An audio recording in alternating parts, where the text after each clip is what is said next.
Hello students, welcome to my channel Creative Minds. I'm Pushpreet Kaur Lote, lecturer in English, teaching in Government Girls Senior Secondary Smart School, Freeport. So students, you all have enjoyed my earlier videos. Thank you for liking and subscribing my channel. So in this video, we are going to discuss the poem Father Returning Home by Dalip Chitra. Dalip Chitra is an Indian poet, painter, and a critic also. He is also a filmmaker.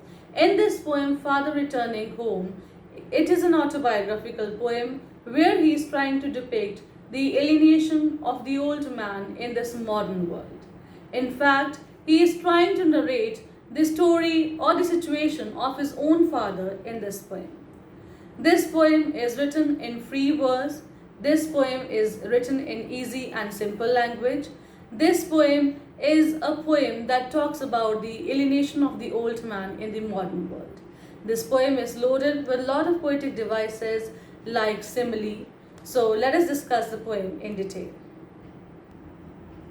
Man's estrangement from the man-made world is the theme of this poem.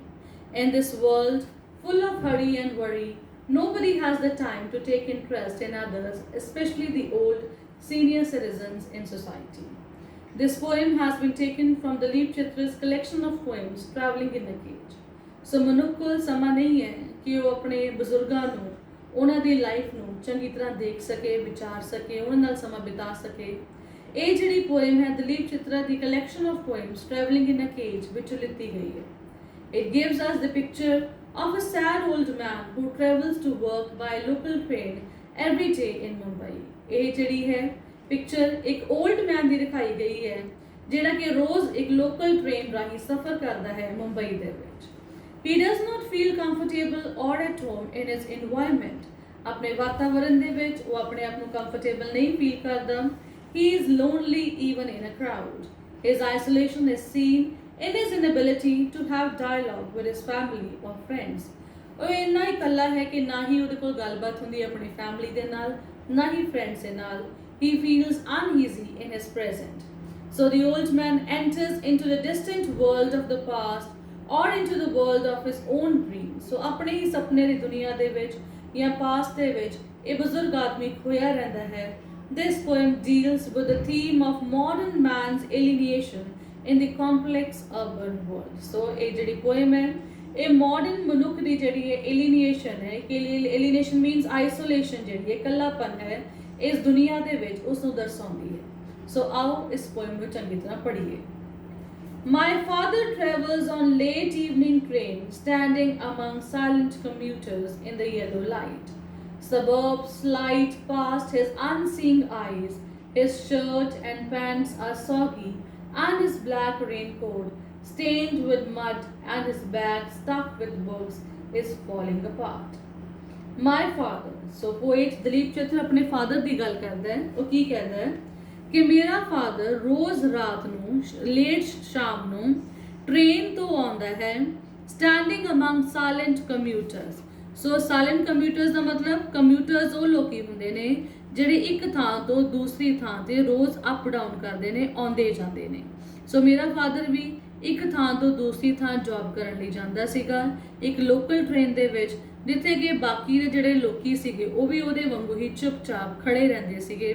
In the yellow light means ਸਾਰੇ ਪਾਸੇ sadness ਹੀ sadness ਸੀਗੀ ਕਿਤੇ ਵੀ ਪਾਸੇ ਖੁਸ਼ੀ ਨਹੀਂ ਸੀਗੀ।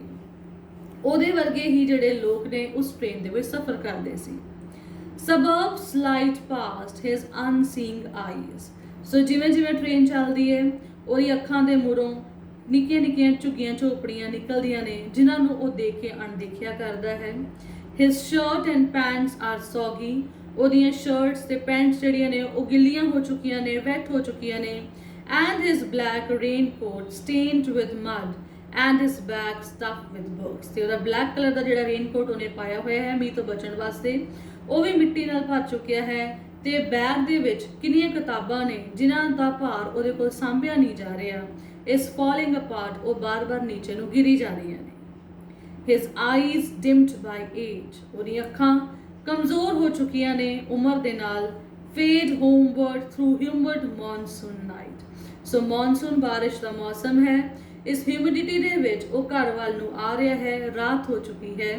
ਸੋ ਇਸ first paragraph ਦੇ ਵਿੱਚ, ਇਸ ਫਸਟ ਸਟੈਂਜ਼ਾ ਦੇ ਵਿੱਚ ਅਸੀਂ ਕੀ ਦੇਖਦੇ ਹਾਂ ਕਿ ਫਾਦਰ ਜਿਹੜਾ ਹੈ ਉਹ ਲੇਟ ਈਵਨਿੰਗ ਟ੍ਰੇਨ ਰਾਹੀਂ ਸਫ਼ਰ ਕਰਦਾ ਹੈ, ਬਾਕੀ ਦੇ ਲੋਕਾਂ ਦੇ ਨਾਲ ਸਫ਼ਰ ਕਰਦਾ ਹੈ। ਉਹ ਵੀ ਲੋਕ ਉਹਦੇ ਵਾਂਗੂ ਹੀ ਚੁੱਪ ਨੇ, ਸ਼ਾਂਤ ਨੇ, ਉਦਾਸ ਨੇ, ਤੇ ਜੋ ਕੁਝ ਟ੍ਰੇਨ ਦੇ ਕੋਲੋਂ ਨਿਕਲ ਕੇ ਜਾ ਰਿਹਾ ਹੈ ਉਹਨਾਂ ਨੂੰ ਅਣਦੇਖਿਆ ਕਰ ਰਹੇ ਨੇ। ਕੱਪੜੇ ਉਹਦੇ ਜਿਹੜੇ ਨੇ ਉਹ ਮਿੱਟੀ ਨਾਲ ਭਰੇ ਹੋਏ ਨੇ, ਤੇ ਕਿਤਾਬਾਂ ਦਾ ਬੈਗ ਜਿਹੜੇ ਉਹਨੇ ਚੱਕਿਆ ਹੋਇਆ ਹੈ ਉਹਦਾ ਭਾਰ ਉਹਦੇ ਕੋਲ ਸਾਂਭਿਆ ਨਹੀਂ ਜਾ ਰਿਹਾ ਕਿਉਂਕਿ ਉਹਦੀ ਉਮਰ ਦਾ ਤਕਾਜ਼ਾ ਹੈ ਤੇ ਉਹ ਕਿਤਾਬਾਂ ਨੀਚੇ ਨੂੰ ਗਿਰੀ ਜਾ ਰਹੀਆਂ ਨੇ।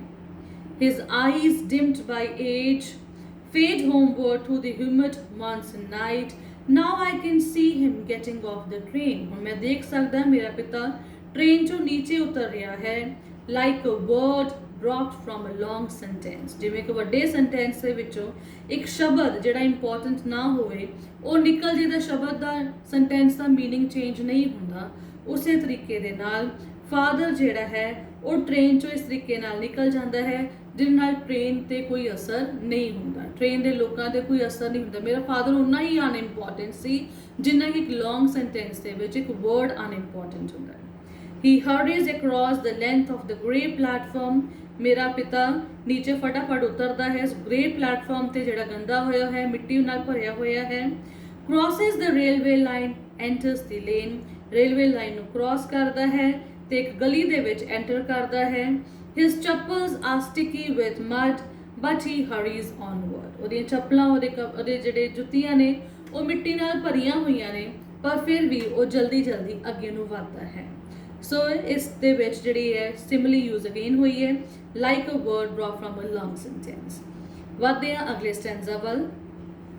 Home again I see him drinking weak tea, eating a stale chapati, reading a book. ਘਰੇ ਆਉਂਦੇ ਹੀ ਮੈਂ ਆਪਣੇ ਫਾਦਰ ਨੂੰ ਉਹੀ ਰੂਟੀਨ ਫੋਲੋ ਕਰਦੇ ਹੋਏ ਦੇਖਦਾ।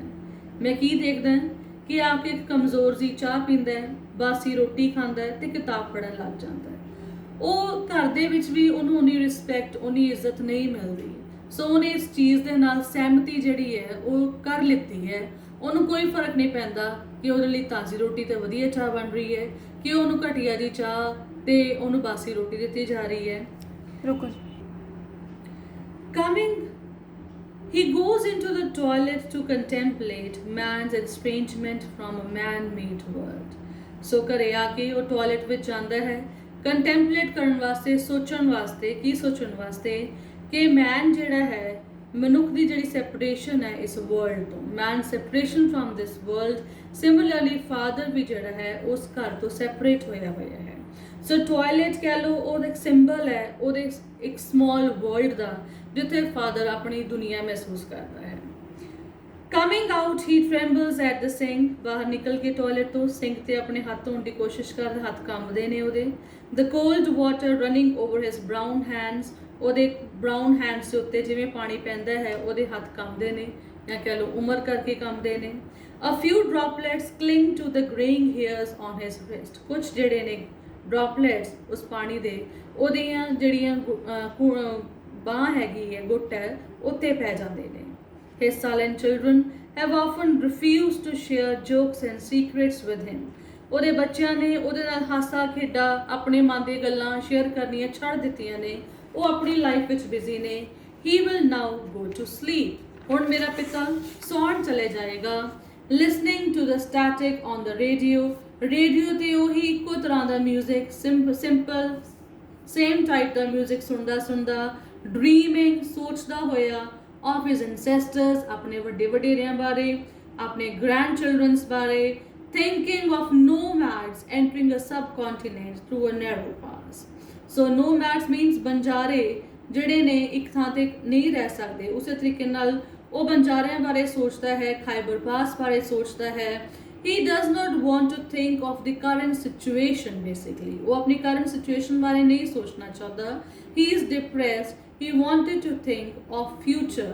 He does not want to live in his present situation because he is not at all satisfied. So Dalip Chitra has dedicated this poem to his father. So students, ਇਸ poem ਦੇ ਵਿੱਚ ਦਲੀਪ ਚਿੱਤਰ ਸਾਨੂੰ ਕੀ ਸਮਝਾਉਣ ਦੀ ਕੋਸ਼ਿਸ਼ ਕਰਦਾ ਹੈ?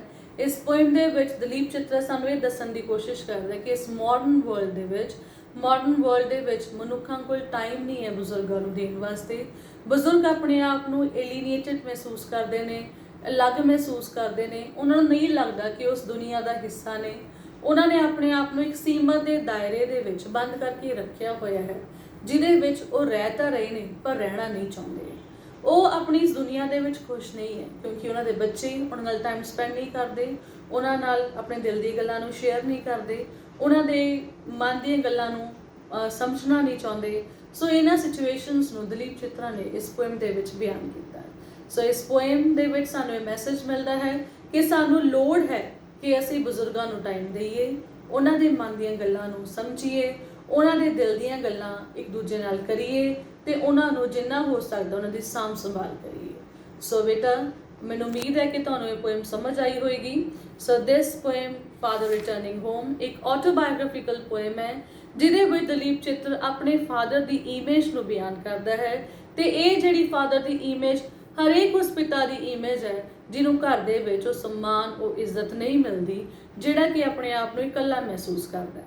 ਸੋ ਜੇ ਤੁਹਾਡੇ ਘਰਾਂ ਦੇ ਵਿੱਚ ਵੀ ਇਹੋ ਜਿਹੀ ਪਿਕਚਰ ਹੈ ਤਾਂ ਇਸ ਨੂੰ ਚੇਂਜ ਕਰੋ ਤੇ ਆਪਣੇ ਬਜ਼ੁਰਗਾਂ ਨੂੰ ਵੱਧ ਤੋਂ ਵੱਧ ਸਮਾਂ ਦਿਓ, ਆਪਣੇ ਮਾਤਾ ਪਿਤਾ ਦੇ ਰਿਸਪੈਕਟ ਕਰੋ।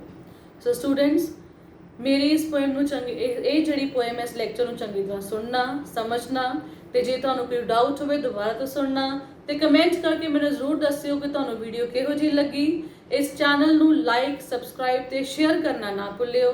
ਮੇਰੇ ਚੈਨਲ ਦਾ ਨਾਮ ਹੈ ਕ੍ਰੀਏਟਿਵ ਮਾਈਂਡਸ ਪੁਸ਼ਪਦੀਪ ਲੋਟੇ। ਸੋ ਉਮੀਦ ਕਰਦੀ ਹਾਂ ਕਿ ਤੁਹਾਨੂੰ ਇਹ ਵੀਡੀਓ ਪਸੰਦ ਆਈ ਹੋਵੇਗੀ। ਅਗਲੀ ਵੀਡੀਓ ਨਾਲ ਤੁਹਾਡੇ ਮੂਹਰੇ ਫਿਰ ਹਾਜ਼ਰ ਹੋਵਾਂਗੀ। Thank you so much.